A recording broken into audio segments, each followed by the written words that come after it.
Hey, what's going on, guys? I know sometimes we can complain about not having enough or not being able to do something because you don't have something. But what I want to say today is that may be the wrong way of thinking and the wrong way of approaching things, because that may not necessarily be true. Because what I've been reading lately today in the book of Mark and in chapter 6, when Jesus went ahead to feed the 5,000 people, and it's important that we talk about these things, because right here, a lot of times I know that we always like to focus on the resources when it comes to doing something that God said, to go ahead and do, or is commanding and instructing us to do.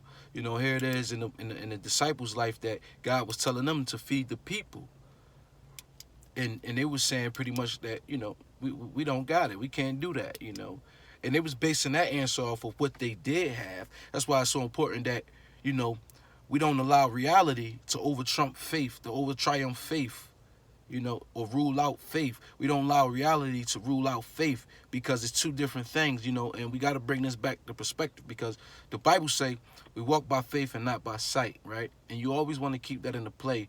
But right here, God is instructing the people, right, to go ahead and feed the people. He's telling them, yo, feed the people. Feed them. And what he was teaching us and what he wanted to teach us right here is that, you take what you have and you look to heaven and you allow God to do the rest for where you lacking at.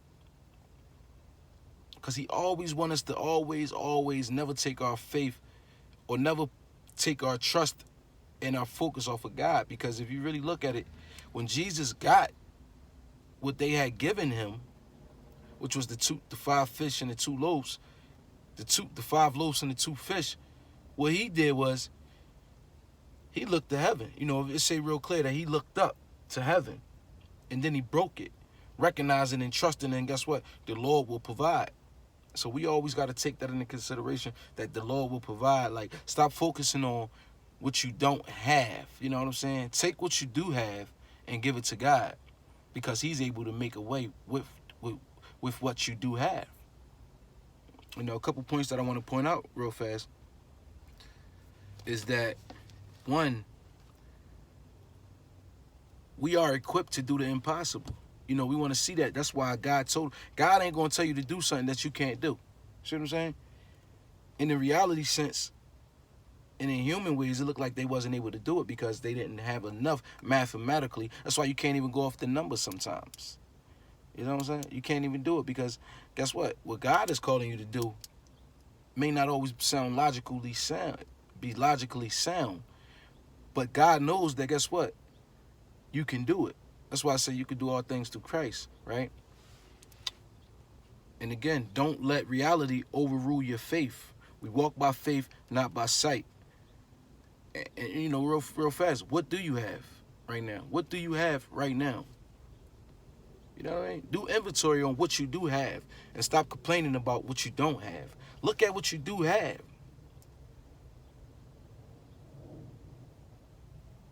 Look at it. Check it out. And God may be telling you, use that. Use that. It's just like with faith, because a lot of times people are like, oh, I need more faith, or I want to grow my faith. But it's like, that can't happen unless you use the faith that you have. And what God is saying is that right here in these scriptures, he's saying, like, guess what?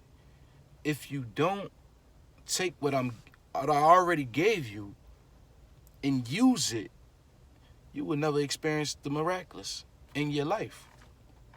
So it's important to use what God has already given us.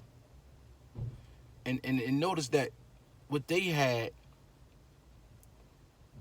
was able to bless so many other people, man. Say that 5,000 people was fed. Like, maybe God right now want to be able to bless 5,000 people through your hands. And you may be looking at your situation like, I can't do that, or I'm not able to do this.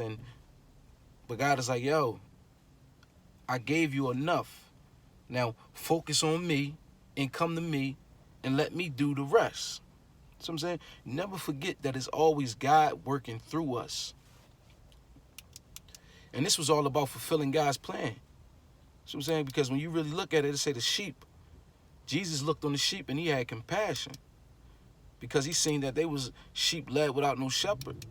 And the dangers of a sheep being led without no shepherd is that, if you know anything about the sheep, they're like some of the dumbest animals, right? They have no sense, no reasoning, no cautions. They just do crazy stuff sometimes. Like, if you don't lead them, they easily get lost. They wander. They prone to this. They need somebody to look after them and lead them, and really to keep them safe. So it's important that we really see that